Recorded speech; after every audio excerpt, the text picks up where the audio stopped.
One red light says we're live. Waiting on the second red light for confirmation because apparently red means go. But anyway, there it is. There it is. Hey, hey, happy Tuesday. Welcome to this Tuesday's edition of Tuesday Tales. All right. I've got a different kind of Tuesday Tale for you today. I mean, it is and it isn't, right? This is still Tuesday Tale. We're still going to have a good conversation. Let me just pop in. I can't trust what Facebook says, so I just want to make sure we're all good here. Yep, we're good. Okay, cool. All right, so today we are going to talk about how you can be the person that your horse needs you to be. Okay, so where does this come from? Like, you're like, fuck off, I already know this shit. I am the best person because I am me and this is my horse, and we're what does your heart horse call you? Your heart, you're their heart human. Right. Like, you guys connected. You like, that's the reason why you have your horse. I mean, most people I know don't just randomly buy a horse. Especially if connection is important to them. There was an established connection at the time of purchase. Right. So this comes from the place of the number of clients that I see that come to me in a place of just panic and distress and overwhelm, where they're just like, I don't know, this isn't working out, or we've got this attitude problem, and I just don't even know, like, what am I supposed to do about this, and what about their nutrition, and what about the shoes on their feet, and what about this, and what about that, what about this, and it's just like, especially if they have a horse that is going through something that is clearly visibly lame, has this big behavioral problem, or if there seems to be a disconnect in the relationship. I deal with people in panic and overwhelm and distress. And nobody wants that in any area of their life, but we certainly don't want that with our horses, right? So how can you be the best person? How can you be the person that your horse needs you to be? Not just that they want you to be more fun or the person that delivers the cookies, right? But like, who they truly need you to be. And the easy answer, the easy answer that everybody's like, okay, is you need to be 100% yourself. And so what do I mean by that? Well, first of all, your horse needs you to be connected to yourself. What does that mean? That means that your brain isn't running 10 million miles an hour thinking about all the things that you've been going through today. That means that you are very present in the moment, but not just aware of what's going on around you. We'll get to that. But what's going on inside of you. So what feelings are you feeling? What sensation is in your body right now that maybe you're ignoring, right? Maybe it's a feeling, right? Because emotions, we call them feelings. But we often ignore the fact that we call them feelings because we feel a sensation within our body. And that sensation can be very unnerving. If you are feeling rejected, afraid, abandoned, all those like negative things that everybody usually is trying to avoid and stuff down and not deal with. When you feel those things, it can be very unnerving in your body. It can definitely present and create anxiety in your body, which is a very, very unnerving sensation in our body, right? But your horse needs you to be aware of those things, because when you're not aware of them, when you stuff them down, when you're not connected to who you truly are and what you're truly feeling, how can you possibly be aware of them? What space do you have to offer them? So a lot of times our horses are really fucking amazing and they take on all of our bullshit, right? So they will feel that you're sad and they let you just cry in their mane, and you feel better when you're done. They offer us a very grounding energy that helps pull out all of that crap that we're carrying around that isn't serving us, all those negative emotions that we're maybe not aware of. They are very aware of them, and they're helping you to ground out of them. And we don't always do the same thing back for them, and this is especially true when we are not aware of who we are, not connected to ourselves, not aware of the feelings that we're feeling, disconnecting from that part of ourself. So to be that person for your horse, to be the best person, you have to be connected to yourself. And so some people will also consider this being connected to higher self. And that leads us into trusting our instincts, right? Our instincts, the connection to your higher self, like higher self, future self, however you want to look at that. Our future self is just another word for our higher self. Our higher self is, to me, a way of like kind of saying our soul, right? Because it's the bigger version of us, the higher version of us, the more evolved, the one that's been around the longest, right? Like I've been on this planet for 36 years, but my soul has been around for eons. And that version of me already knows what's going to happen, has already experienced it. If you are into quantum physics, you understand that we talk about linear time, but linear time is bullshit. Things are all happening at the exact same time. So my soul has an understanding, my higher self has an understanding that I can't possibly understand. But if I lean into that and I trust my higher self, my instincts, my intuition, I'm going to be able to accomplish more. It doesn't take time, it takes intention. We set our intention to what we want to accomplish, and then we follow the nudges, right? And so your horse needs that from you. Your horses are very energetic and very instinctual beings, obviously, right? There's a reason why they're like, oh shit, plastic bag. And then they're like, oh, just kidding. I've seen plastic bags before. It's because they're very instinctual. And sometimes their instincts are on a very much higher level, which is where we get those connective moments, those really magical moments with our horses. Those come from moments where they are tapping into their higher self, their more eternal self, and you are also doing the same. And all of that starts with being aware of yourself and then learning to trust yourself. And that is a process, right? Obviously, in 20 minutes today, I cannot go over how to do all of that. That is something that we cover a little bit in the Intuitive Equine Bodywork Certification Program, because we cover developing your intuition. But I will just drop a little seed for you guys here. There is a whole program on this coming. It is coming. Be on the lookout. Be ready. I'm just saying, like, the holiday season is coming. Anyway, so we need to trust our instincts. And when we come to that, that's where we get to come back to being aware of what's going on around us, being aware of what's going on outside of us, right? So connecting to ourselves and trusting our instincts is about being aware of what's going on internally. But when we talk about being aware about what's going on externally, that gives us an opportunity to create that connection, but also show our horses that we are trustworthy. Every time that they react to something, if we acknowledge that, they're going, oh, you saw that. You're not an idiot. Right? If you follow Warwick Schiller, he talks about this. This is a thing. He has a whole thing called, he calls it Cat H. And I know there's like a story behind it and a reason, and it's not all his, it's a psychology thing and whatever. He calls it Cat H. And it's basically that. It's getting their attention or seeing that their attention and acknowledging their attention. So I'm going to share a little story. Natasha, if you watch this later, I love you. Thank you for this. We had an appointment on Friday, and Natasha had kind of come to me as not completely distressed and overwhelmed, but there's a little bit of that frustration and overwhelm there with her mare. She was feeling like they weren't being so connected. And her mare is usually like, and they were, like, all the horses were right there. I was doing a bodywork session on one horse, and of course they all eventually come up and crowd, as they usually do. But her mare Enola usually is like, hey, is it my turn yet?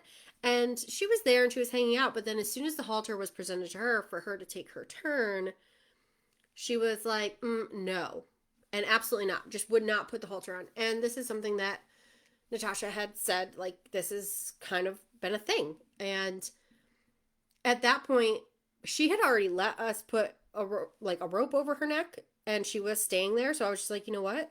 If she doesn't want to wear the halter, like, let's just give her that. We don't need to fight her on it. Like, she's probably going to stay here. She enjoys her massages, right? So anyway, we did that. We just let her be. And did she have moments where she was like, this is stupid? Yes, she did.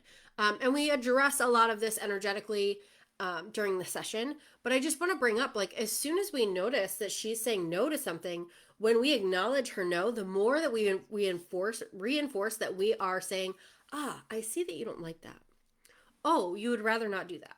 Okay. And I understand too, like there are going to be situations where it's like, no, you have to wear this halter. We've got to do this. There is no way around it. There are absolutely those situations.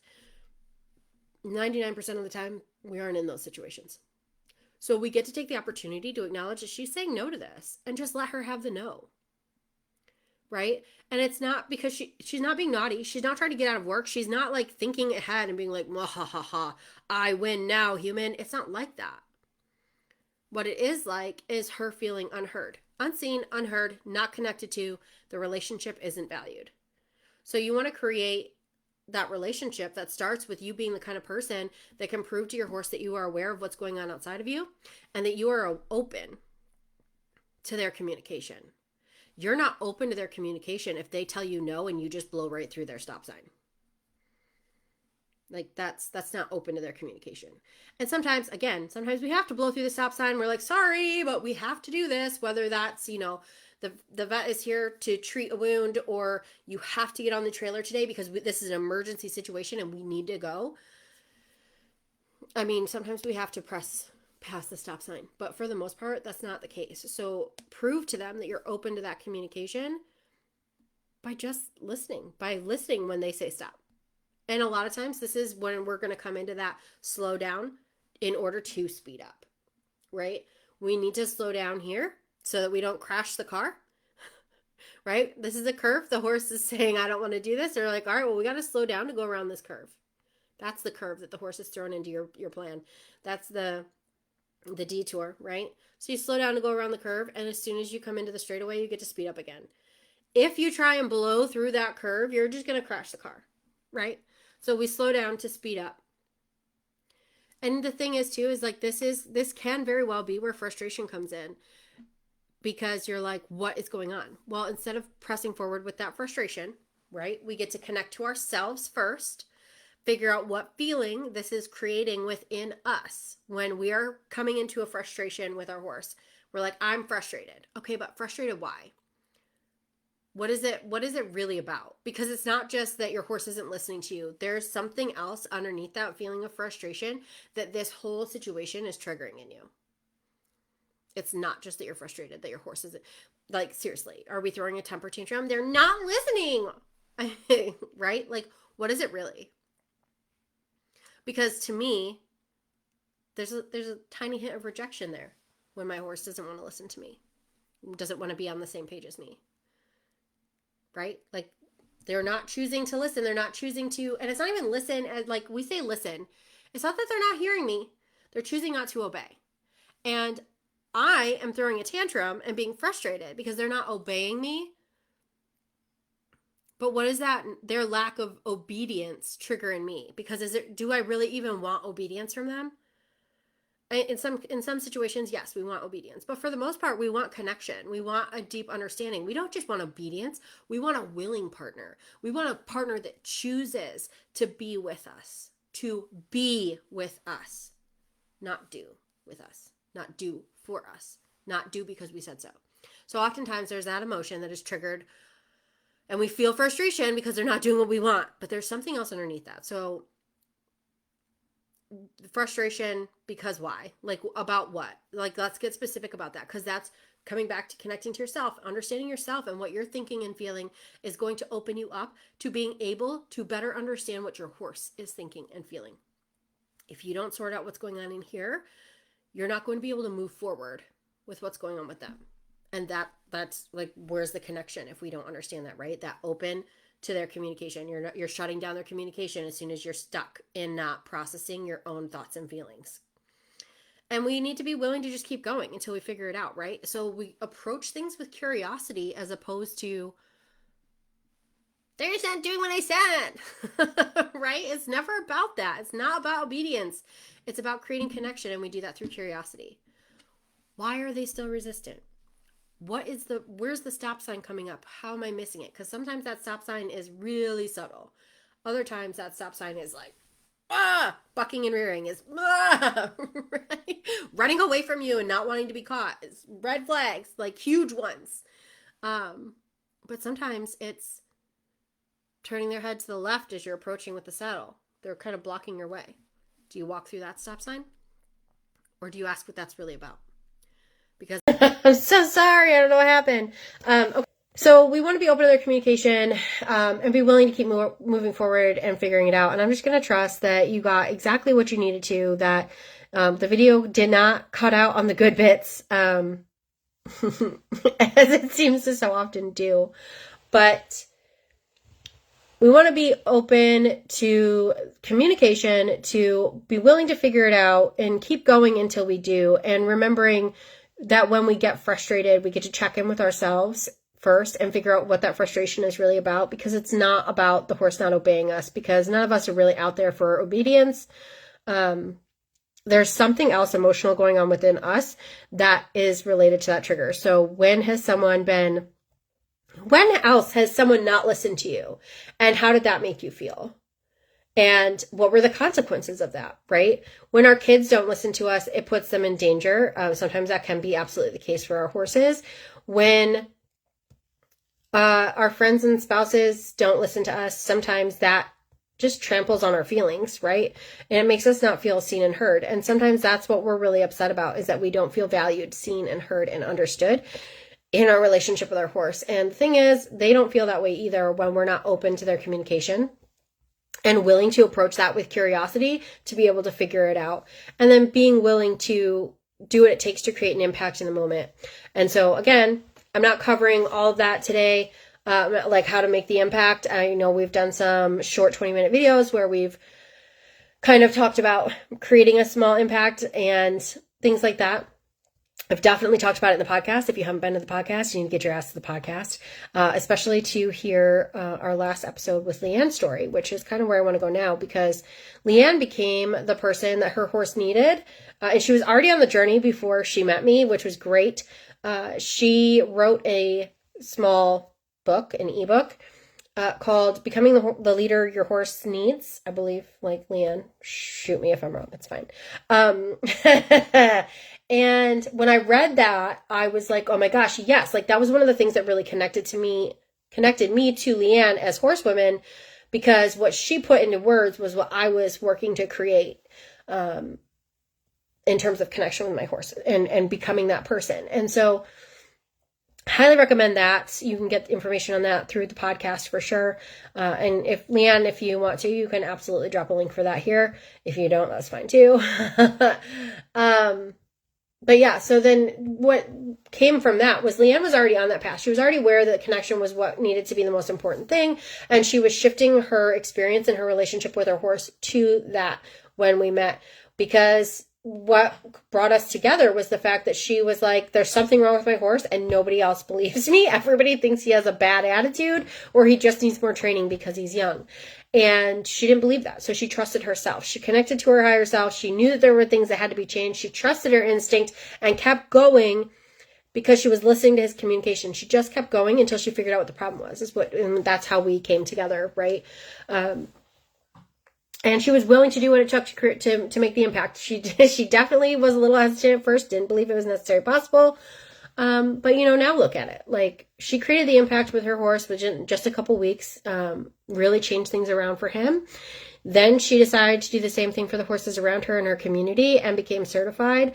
And that long-term impact looks like her being able to fund family summers, fund buying 2 new saddles, which then ripples back into when she's buying all these saddles, and she got better saddles for her horses, which meant that her horses could be better, right? And feel better in their work. But also she creates that ripple of showing her kids cause her fun family summers are we're taking the kids out and we're going to barrel races and doing stuff with our horses. And so she gets to really show her kids what it looks like to really take care of her animals beyond just good husbandry, right? But actually creating good connection with her horses as well. So I know that you guys all want to be able to do those kinds of things, and we've talked about this before. You're all driven horsewomen. You want to create these connections with your horses, and you've tried a bunch of other shit, right? You've tried typical training. You've tried just spending quality time, and it works to some extent, but it doesn't get you to where you want to be. It doesn't create the type of relationship that you're necessarily looking for. And it definitely doesn't create the ripple and bring in the money, right? So we get to look at doing something like bodywork, giving us the opportunity to create smaller connections, but still strong connections with other horses that loop back into feeding our connections, our relationships with our personal horses, and also funding the things that we want to be able to do with our personal horses, right? So that's what we do in the Intuitive Equine Bodywork Certification Program. We show you how to create the result, how to build the business, how to create connection without having to use old cowboy methods or take for fucking ever to try and build this connection and build a business, right? And we'd use intuitive assessment strategies to do this. And you can learn those strategies in just a couple hours after joining the program, right? So if you're the kind of person who thought that all of this was like going to take you years, yep, I get it. Turns out it doesn't. This is something that I kind of do every morning in a meditation and, with my horses, right? We get to create connection every step of the way in just little 5, 10, 15-minute chunks at a time. And if you ever thought that there was no way that you could do this because you don't have access to enough knowledge, you don't have enough knowledge, right? Same, I always thought that this was something that was going to hold me back, that I was never going to go to vet school, so I wasn't going to learn enough to be able to make an impact with the horses, but that just really wasn't the case. What I know now is that when we use our intuition, that's going to do more than any amount of knowledge, because intuition leads us to taking action, and action taking is what gets us the results. Knowledge is only the potential for power, right? So the truth is, you can choose to stay in this place where you believe that connection is going to take you eons to create, or it's going to be a struggle. And you can choose to believe that you're never going to have enough knowledge. But what would happen if you didn't? What would it feel like to just show up at the barn and be the person that your horse needs you to be, and to have that connection established where you are open to their communication, and these behavioral problems that used to take you weeks, months, maybe even years to fix became something that you can fix in moments, days at most? What if you are absolutely the best person to help and heal your horse? Intuitive Equine Bodywork Certification is for driven horsewomen just like all of you that want to have connection with your horses without struggling over long periods of time and dedicating yourself for years to gaining an education, who refuse to be overwhelmed, stressed out, and frustrated. So again, I'm going to put the link to the program and the links to this. We're going to create a link path from the first live to this live to the certification program webpage. You can go check that out. You can click the link. It's going to take you to see a little bit more about the program, some of the testimonials from the students that are currently in the program. And yeah, you can get an idea of what it would look like for you to live this life that I get to live, that Leanne gets to live, and create that connection and heal your own horses. So just remember, you are absolutely the best person to heal your horse. All right, guys, catch you next Tuesday.